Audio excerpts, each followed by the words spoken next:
I don't say blah, blah, blah.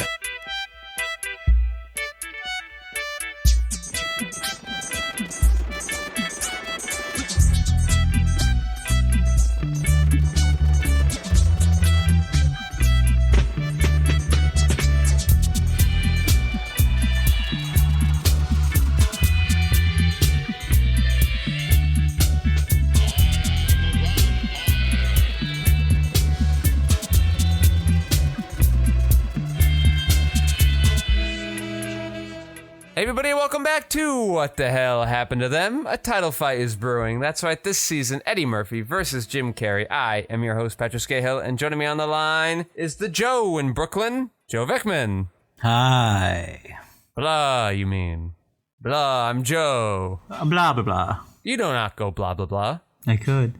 Well, that's what Sandler says in the movies. Yes. Yeah. Blurb, blurb. Blah, blah, blah. He goes, I do not go blah, blah, blah. I remember too much from those movies. You really liked, hold on, the Bluetooth joke. You really liked that shut up, Bluetooth joke. And on the audio boards is Left Van Rensselaer reminding me to remind you that you can email the cast at whathappenedtotthemcast@gmail.com. And our sponsor this week is NBC's new fall sitcom, According to Wim. Follow Wim Wender's journey as he plays a burglar who has to hide out in a weird artsy collective in Prague. I'm sure that will have wide appeal.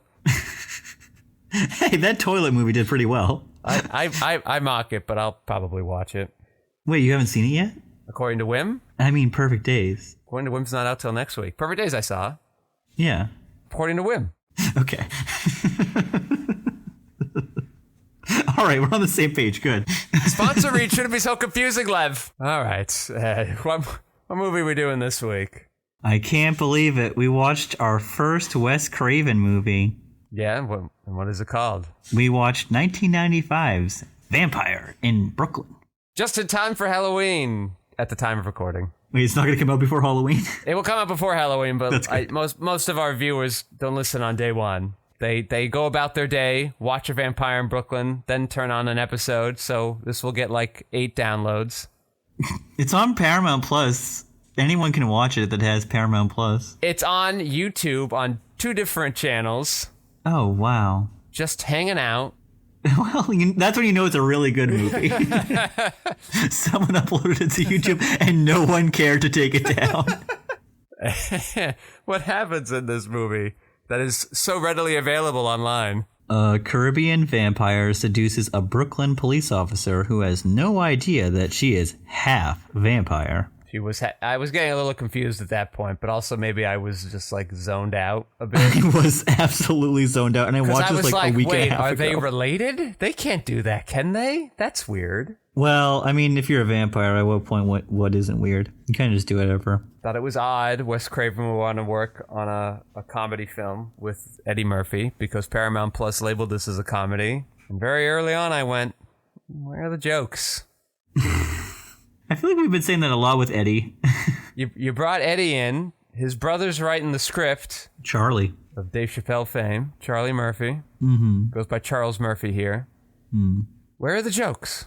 Am I missing something? Was this a comedy and I missed it? Or Wes Craven thought he was making a horror film and Eddie thought he was making a comedy? I agree. Not funny. Not funny, not scary, not interesting. It's the Triple Crown. It's my favorite way to review this movie. A laugh-free comedy. You were like gunning for. You watched this like 10 days earlier. I was excited to watch a Halloween movie, and yeah, 10 days earlier. Now I remember jack shit about it. Yeah, I don't blame you. Do you have anything on like what caused an Eddie Wes pair up? Like, did Eddie go out to Wes and it's like, hey, wouldn't it be cool if we worked together? Because it's an Eddie Murphy production, so I imagine he had a lot of control over everything about the movie. Eddie Murphy wanted to work with director Wes Craven because he was a big fan of his movies, including The Last House on the Left, The Serpent and the Rainbow, and The People Under the Stairs. Well, I'll say, Eddie, good work picking out the not as well-known ones. Yeah, especially The Serpent and the Rainbow. I've never even heard of that. Eddie deep diving into the Wes Craven filmography. Good work. This is Eddie's last Paramount film, and according to Charlie Murphy, the movie was meant to be a straight horror movie with no laughs, but Wes Craven brought a different focus to the film. Wow, it's the complete opposite that I was expecting. Uh-huh. And I think it's a fair assumption that I made. Yeah. Wes is like, I want to get in the comedy game. Is that like what was going on? And he's like, no, I wasn't doing that. What? Well, Wes was definitely like switching things up because this is the year after New Nightmare and the year before Scream. So he's definitely like, yeah, I like horror movies, but I like making horror movies, but I like to like challenge myself in the genre. And he was about to kind of reinvent it with Kevin Williamson. Yeah, okay. And New Nightmare was kind of like a prelude to it. I didn't know this movie existed, so in my mind, I always thought he went New Nightmares to Scream, and I go, Me well, too. this kind of makes sense, right? He's in this postmodern phase. He's like done what he wants to in the genre, and now wants to like breathe some fresh air. That all made sense. This is what a weird pit stop, but I guess that's why he wanted to play with the comedy, and so really it was less of the postmodernness of it and just more of like, how can we push the boundaries of horror? How can we like examine it? The screenplay was written by three first-time screenwriters. I mean, I never heard of the other two. I'm not surprised Charlie hasn't written that much before. This is Wes Craven's 12th film. Initially, the movie was meant to be directed by Eddie Murphy, but he probably got cold feet after Harlem Nights. Harlem Nights was like 8 years earlier. Yeah. Was this just an older script and they finally got around to it? Or did he like, no, I'll go at it again? And then was like, you know what? No. Eddie Murphy was an avowed fan of Wes Craven's work. Approaching the director during their first meeting at the actor's home, he began reciting dialogue from The Hills Have Eyes. Baby's fat. You fat and juicy. Can you imagine Eddie Murphy saying that to Wes Craven? I would like to imagine him say that in the voice of one of the Clumps. Yes. That's exactly how I want that to go down. You're fat and juicy. And Wes is like, yes, we have a comedy on our... I don't know, like the minute... It's the next year. The next year is The Nutty Professor. The minute you have Eddie Murphy playing multiple characters in your movie, everybody on board should know they're doing a comedy. Mm-hmm. You should stop trying to do the horror thing. So whose idea was Eddie Murphy playing other characters? Was that an Eddie thing or a Wes thing? I haven't come across that yet, but Eddie Murphy felt that his wig was so awful it immediately made people despise the film. I had no problem with the film. I thought it was odd. The wig? He got shot with bullets and he regenerates. I go, okay, vampire powers, but his clothes regenerate. Mm-hmm. That made no sense to me. Clothes shouldn't regenerate. They're fabric. They're not vampiric. He said he wanted this movie to be more in the vein of The Serpent and the Rainbow, a movie that I don't think you've seen either, right? I haven't seen it. No. This is the first movie in which his character gets killed. Yes, I thought it was interesting. I thought for a long time, because again, I'm thinking I'm in a comedy, that I'm like Eddie Murphy's going to be the good guy and that police officer guy was going to be the bad guy. And like she was going to be like, oh, Eddie, I love you. And I'm just like, he just seems to be the bad guy here a lot. But I'm like, well, it's Eddie made the movie. He wouldn't make himself a bad guy in a comedy. This made no sense. But then he did. But you're right, he died. So we got one on the kill count. Bully did. And I think we have none for Jim, right? Jim's still alive and all his No, movies? he died in the Clint Eastwood movie. Bully did. Yes, that's right. He died like immediately. Yeah, the one where he's like a rocker actor. Did not die in Batman. He just went crazy. Mm-hmm. Yeah, Eddie choosing to be the bad guy. I thought that was an interesting choice. I wish it didn't take me 80 minutes, 90 minutes to figure out he was the bad guy because your movie's so confused. But like writing, I don't know. Wes has no screenwriting story credits at all in this, but there definitely are things meant to be jokes in this.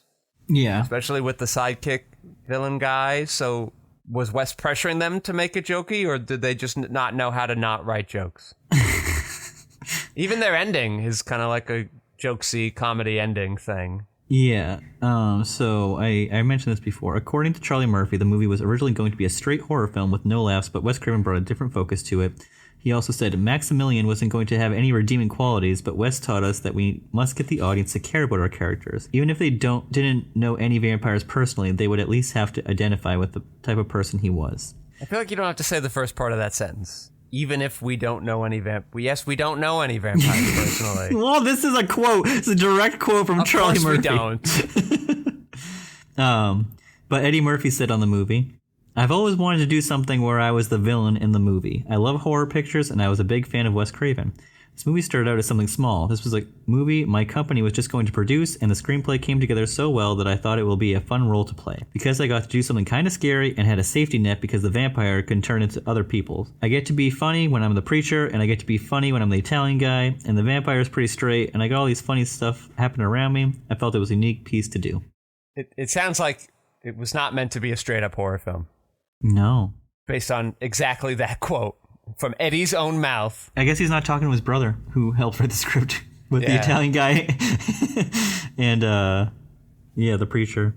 Well, here's what I'm hearing when he says that. Sounds like we got to get Eddie Murphy and Jordan Peele together on something. Oh, that's a good idea. Seems like a great idea, in fact. Yeah. That'd get me back to another Jordan Peele film, because I might be off him now. You don't even know what he's doing next. I know, but I don't know. You're tapped out. I liked the first film enough. I didn't like the second two films. I'm ready to move on. I really liked Us. Did not like Us. Didn't vibe. Not a vibe. Not vibing with Us. But Eddie, together they could make something kind of kooky. I'd be into that. Eddie, if you're listening, which I'm told you're not, you should definitely. Eddie's agent maybe is listening. Get him on there. Manager, get him on there. Get him with Jordan Peele. I don't know why those guys aren't already talking. Hasn't started making the movie yet. Cast him right now. Yeah, Eddie needs good work. He's sick of making these Netflix and Amazon Prime movies that are just going nowhere. All right, here's what I got for you. I got this great script. It's about a donkey demon. You're gonna be a donkey demon. All right. Who loves I'm already in the headspace of a donkey because I'm reprising my role in Shrek 6. Is it 6 or 5? I don't know. I don't know. Your kids don't watch Shrek? That's not a thing? They haven't watched it, really. Okay. That's not on their it's not on the repertoire because it doesn't have any cars in it? No, Cars. There's, what else do they watch? Oh, Ellie's been watching Sing again. The Sing movies. Okay, I don't know those. The animals that sing. They're putting on a play. We know your boy's watching Elemental, so he's basically watching Zootopia. Loves Elemental. He's like the song that I played for him, and he's just like, "This is my song, Dad." And I'm like, "Okay." It just sounds like some electronic song. But let me tell you something. Roger Ebert has something to say. Roger, Roger, Roger. Roger, Roger, Roger, Roger. R-O-G-E-R. R-O-G-E-R. I was thinking about this a lot during the movie. Roger Ebert gave the film 1 star out of 4, saying, "The movie is unpleasant to look at. It's darker than 7. That's insane." It's the same year. He's already like, no, this is darker than 7. But without sufficient purpose, and my overall memory of it is people screaming in the shadows. To call this a comedy is a sign of optimism. To call it a comeback for Murphy is a sign of blind faith. The salt, he's just throwing salt on his wounds, his open cuts. So many angry reviews from Ebert on this podcast. That certainly means we're doing our job, I guess. Eddie's career's not even that old, and we're already like, what the hell happened to him? Yeah, it's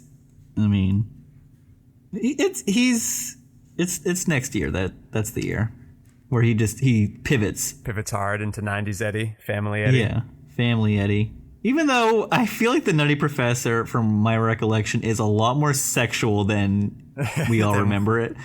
Probably. We weren't old enough to take it in fully. Yeah. Yeah. I watched it a few years ago, like I said. I remember it. I'm like, oh, okay. What is this? My mom only watched this? Yeah. Yeah. Well, there's some critical reassessment if you'd like to hear that. Oh, Jesus. About what? Since its release, Vampire in Brooklyn became a cult classic. In the retrospective book Wes Craven, The Art of Horror, author John Kenneth Muir praised the film, especially Murphy and Bassett's chemistry. The comedy, the special effects sequences, the score, and the overall 1930s, 40s mood, which he called charming. What are they talking about with comedy? I don't know. What is the best laugh line in this movie? Somebody said something about like evil ass. I didn't laugh, but I found that one amusing. Evil ass. Yeah, I don't even know what that is regarding, but I did make a little note about that. So I clearly liked it. I guess I didn't like I don't know. I didn't like Eddie as the Dracula all that much. And maybe this is bias, because I didn't mind him as the preacher or as the Italian dude. Mm-hmm. So maybe I just like want him to not do serious roles, but I don't know. Maybe I just don't like this serious role because it wasn't particularly interesting. And like he says the chemistry, but in my mind, when Eddie first like meets the woman at the bar, I'm like, oh, he's got the same flirting game that I do. He awkwardly stares for a long time and then breaks the silence with a cryptic remark. Oh God, my brother in arms. Yeah. Arms folded crossed, not saying much. Just like staring, and then suddenly like, aren't you afraid of what the prunes are doing to the wildlife? And you'd be like, what are you talking about?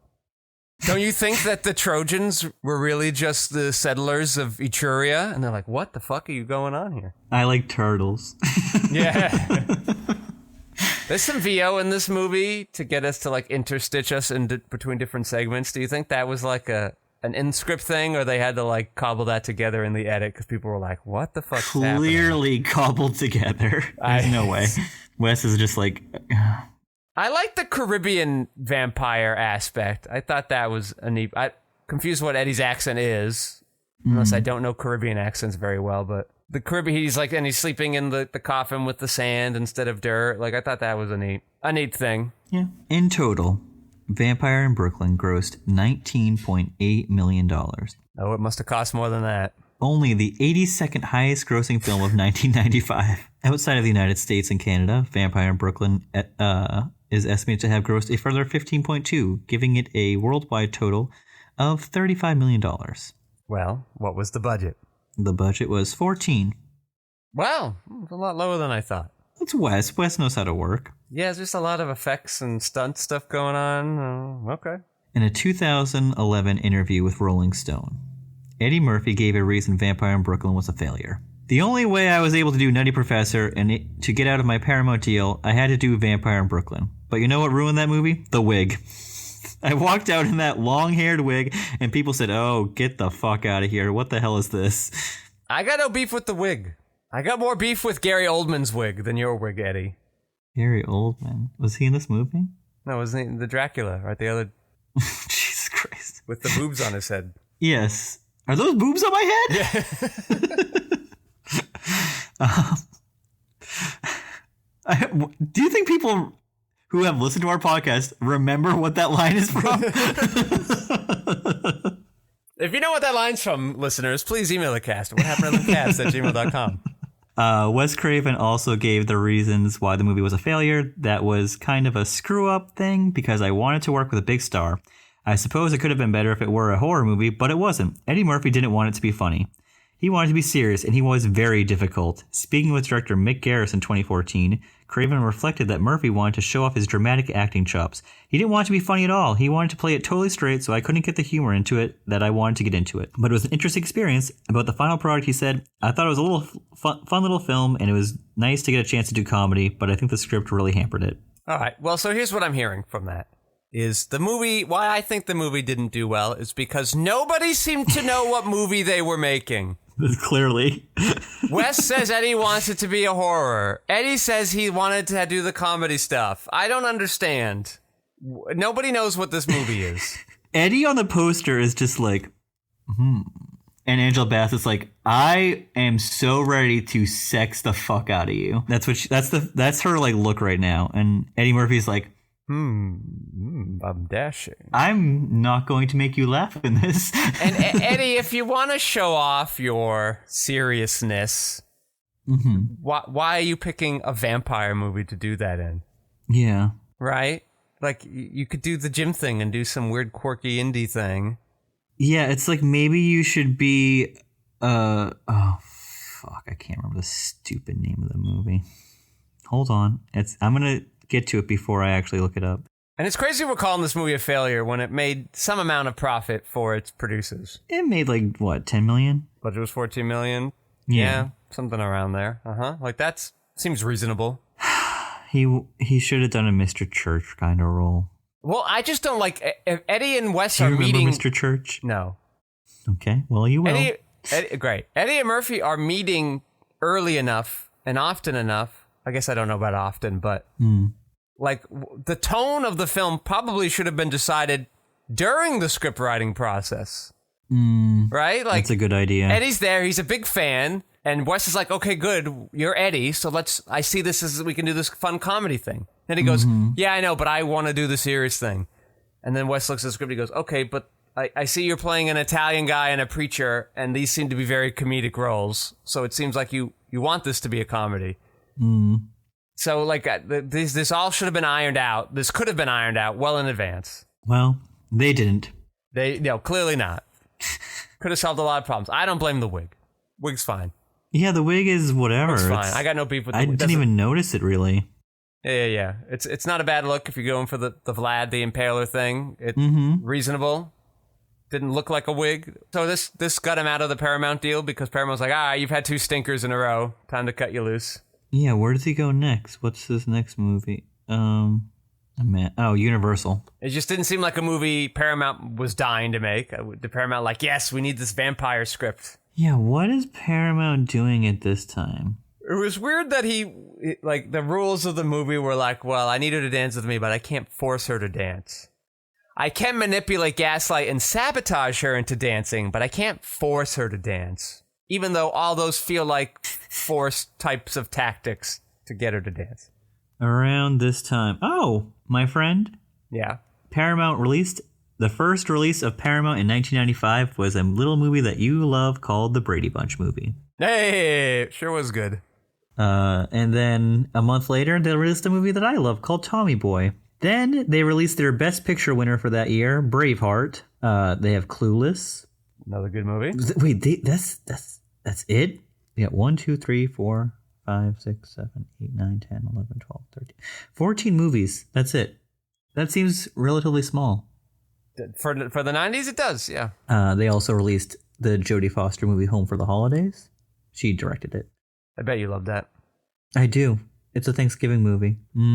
Yes, confusing. I was as well. I watched her the day after Thanksgiving. I'm like, interesting choice.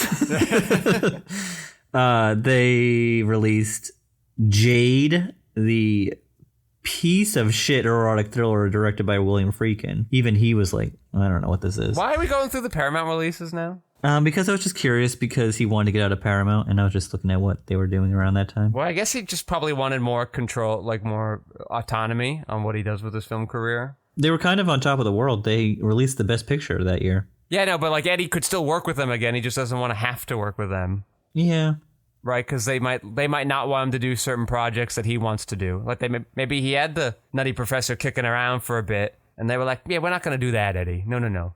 I would say they have 2 good movies in '96. What a summer for Paramount! The same summer, Paramount releases Face Off and Good Burger within 3 weeks. What a double feature! Such a great double feature. Faceburger. What? Wow! Can you imagine the Barbenheimer? If only Facebook were called that. Faceburger. Oh yeah, and then they released. Wait, no, it was a co-production with 20th Century Fox. Titanic. So they had. Wow, that's pretty crazy. Paramount, top of the '90s. So and yeah, Eddie was like, I got to get out of here. I think Eddie just wanted to do his own thing. I don't know. I think I get it. I get wanting that creative freedom. Yeah, he just wanted to play more characters. The goal with the contract is like, you've got steady employment. There's somebody taking care of you. But if Eddie Murphy at this point in his career is like, I'm going to get movies made. It's not going to be hard for me. I'm Eddie Murphy. Yeah, I guess he can still...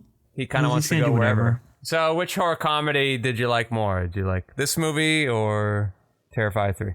It is a horror comedy, isn't it? Yeah. Art's pretty funny. Yeah, he's got some good moments. Yeah, I like Terrifier 3 more. Yeah, all right. I don't blame you. It was good. Which one do you think the high school kids in your theater would have liked more? Yeah, Terrifier 3. Yeah. I think everybody would be very bored with this movie, even though it's like about a half hour shorter. It felt so long. This movie, yes. This movie, yeah. It was interminable. Like, is this going to go anywhere or end?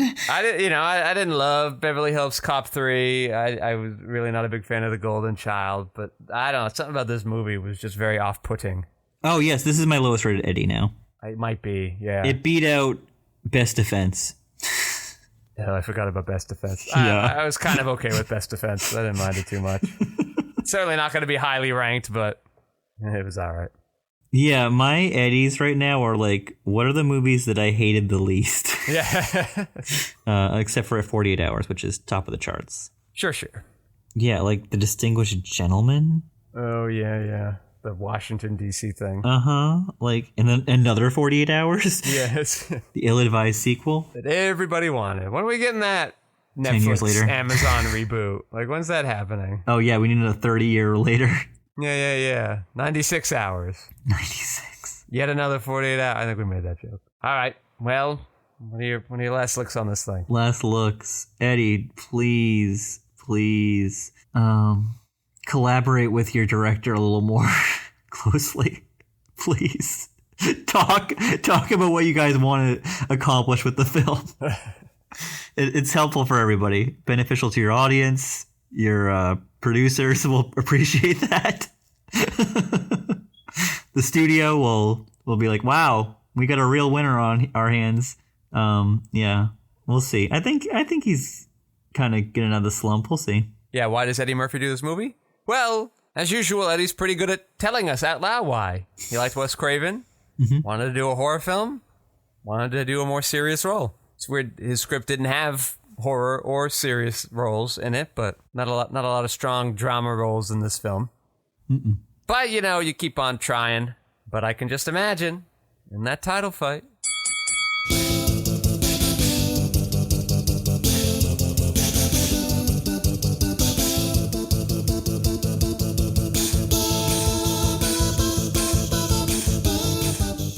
Eddie takes a big beating from Jim, and he goes, all right, I let you have your fun. It's time to remind you who's in top, and then you just to go swing that punch right at Jim, and just totally trip and fall over. Yeah, he fell.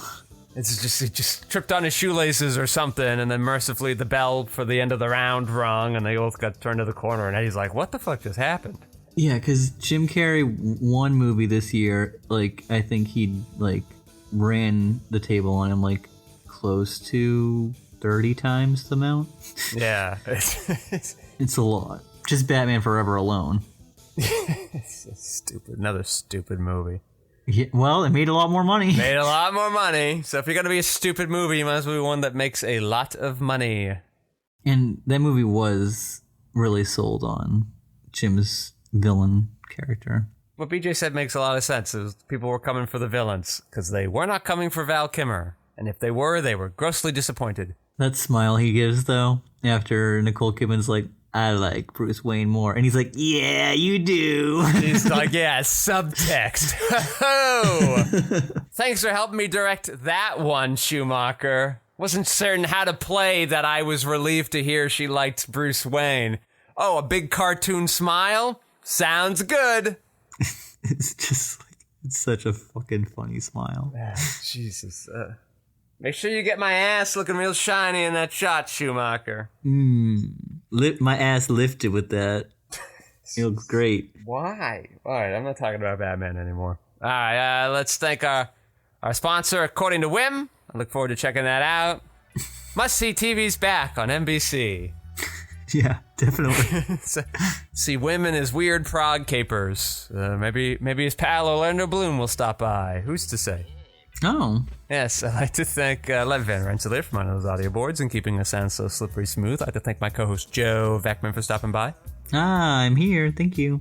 And I am your host, Patrick Skeyhill. You can find my features, documentaries, short films, video essays, animations, behind-the-scenes footage, and so much more at QuixoticUnited.com and social media, presumably, with a similar sounding name. Thank you all for listening. Joe, say goodnight. Good night.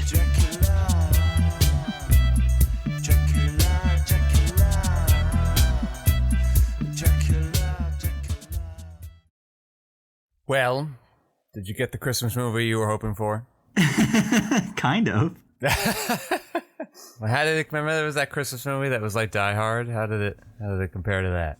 How did it compare to Die Hard? The Christmas that was like that Santa Die Hard Christmas movie. Oh, Violent Night. Violent Night kind of sucked. Yeah. No offense to that movie. It was just so try-hardy. Die Hardy. Let me see. What did I rank Violent Night? Got 3 stars.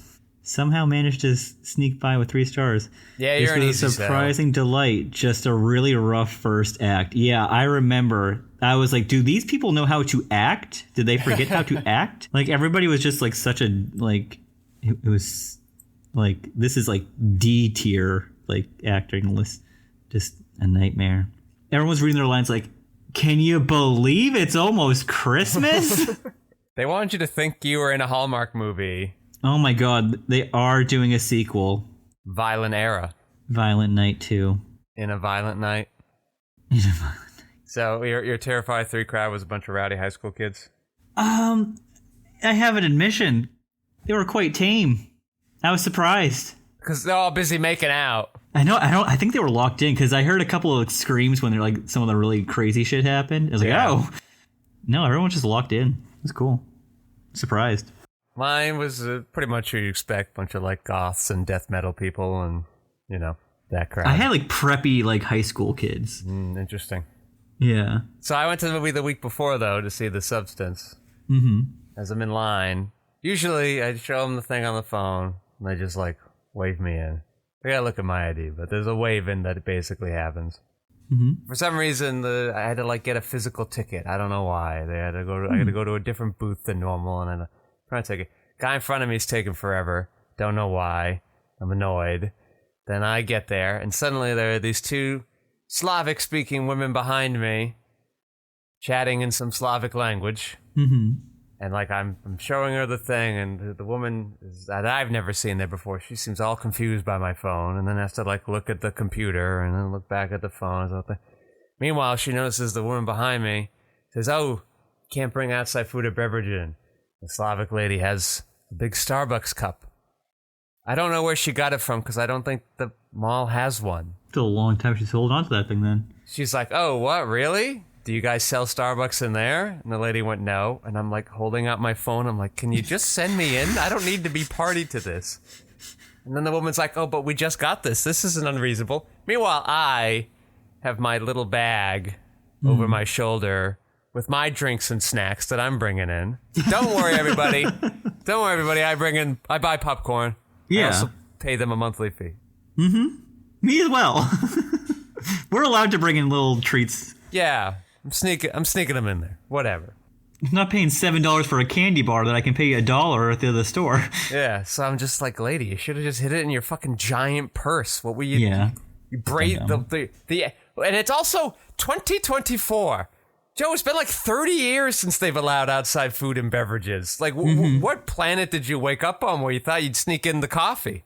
Yeah, Tanya would always just bring a big bag and then put push it up against stuff so the coffee wouldn't spill in the bag. Yeah, there was a time when they'd like check your bag. They don't do that anymore. So just like fucking put it in the bag. And then there was like a big argument and I just want to go. And now here's where my plan to avoid the previews is coming to bite me in the butt. The margin of error is very small when I do this. Oh no. So I'm like, I gotta go get the popcorn.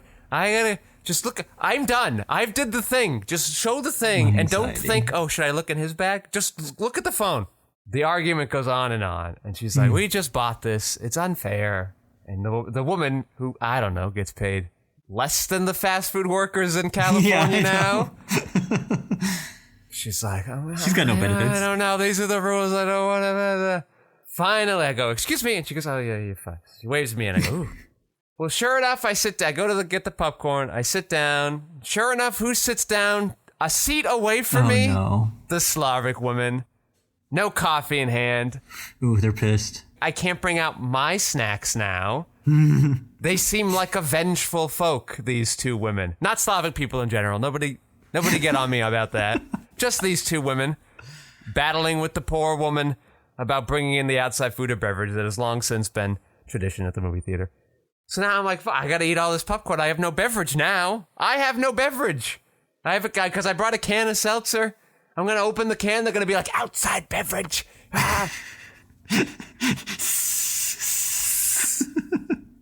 And I had just seen the Curb Your Enthusiasm finale, and there's a whole bit where he's on the plane with his cell phone not in airplane mode, and then Larry David gets in trouble. And then his friends are like, see, you should have hit it. And then he like rats out all his friends. So like, I don't want them to get caught and then rat me out. Yeah, your anxiety is through the roof right now. I know. But I'll tell you, after the crowd ended, I noticed there were these two Slavic women that wouldn't shut up during the whole movie. They fortunately were talking about the movie, but it seemed weird that they wanted to comment on it as it were happening right next to other people. Annoying. As if we didn't exist. And in my row, I'm in the way back row, all women in my row. Then the lights come up. Every other row of a surprisingly crowded 1:30 showing on a Wednesday screening of The Substance. Wow, weeks after, too. It was the only showtime they had left. It was the last crazy. one. 1:30 afternoon, Wednesday. Yeah. It's going to be taken out of the theater Thursday or Friday. And every other row, bunch of bros. Bros for miles, these bros. Do you think they were going for Demi Moore or Margaret Qualley? I've never heard of Margaret Qualley. Is she so big? Rude. Is she popular? We've seen her in multiple movies together now. Okay, but not for the podcast, like real movies? Yeah, real movies. Real, quote. She's not in Velocity or Citizen? No. Real movies? I don't think we've covered her or anything. We will be covering her in Happy Gilmore 2. Oh, really? Okay, She signed up for it. Very exciting. As Adam Sandler's daughter, and he teaches her how to golf?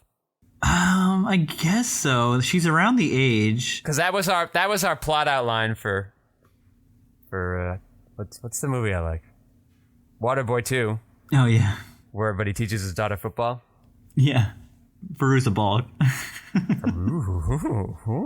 At the end, they were all talking, all the bros, chatting about, they're like, whoa, dude, so fucked up. And I'm like, I guess. I don't know. Maybe I'm... Wow. But anyway, here's what brought them to the theater. Reaction videos of other people watching the movie.